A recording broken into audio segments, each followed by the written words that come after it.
जोबोर गोजोननाय मोनदों बड'फा एकाडेमिनिफ्राय दिनैनि मेट्रिक आनजाद रिजाल्ट होनायाव 6 फरायसा बिथांमोना सेथि थाखोआव उथ्रिसारनो हादों।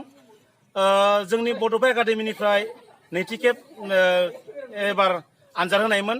गिबि खेब आनजाद होनाया जोंनिया कर'ना भाइरासनि थाखाय जिरायनो मोनाखैमोन। नाथाय नैबे नैथि खेबाव जिरायनो मोननायाव जोबोद गोजोननाय मोनदों।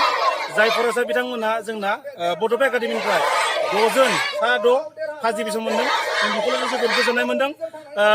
बेनिखायनो बड'फा एकाडेमि जानानै जाय फरायसा बिथांमोना बड'फायाव फरायनानै फार्स्ट डिभिजन खालामनानै बिथांमोनखौ जोङो साबायखर बावदों।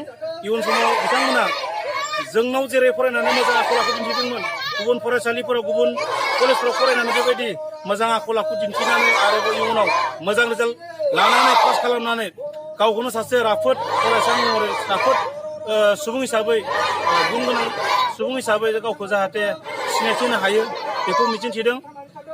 जोबोद गोजोननाय। इयुन समाव बड'फा एकाडेमिया जेरैबायदि जावगाबावनांगौ बेनि थाखाय रायजो राजा बिथांमोना जोंनि ओनसोलनि रायजो राजा बिथांमोना जोंखौ जाहाथे सापर्ट खालामो आरो जों जोबोद गोजोननाय मोनदों। जि माने 6 फार्स्ट डिभिजन मोनदों बेखौ जों जोबोद गोजोननाय मोनदों। इयुनाव जों बयनिबो मददजों मोजां मोजां खालामबाय थानो थाखाय सिगांगोन। बेनिखायनो जों बयनिबो सापर्टखौ जों लुगैयो। बड'फा एकाडेमि थांनानै थादों। जै बर' हारिनि जै।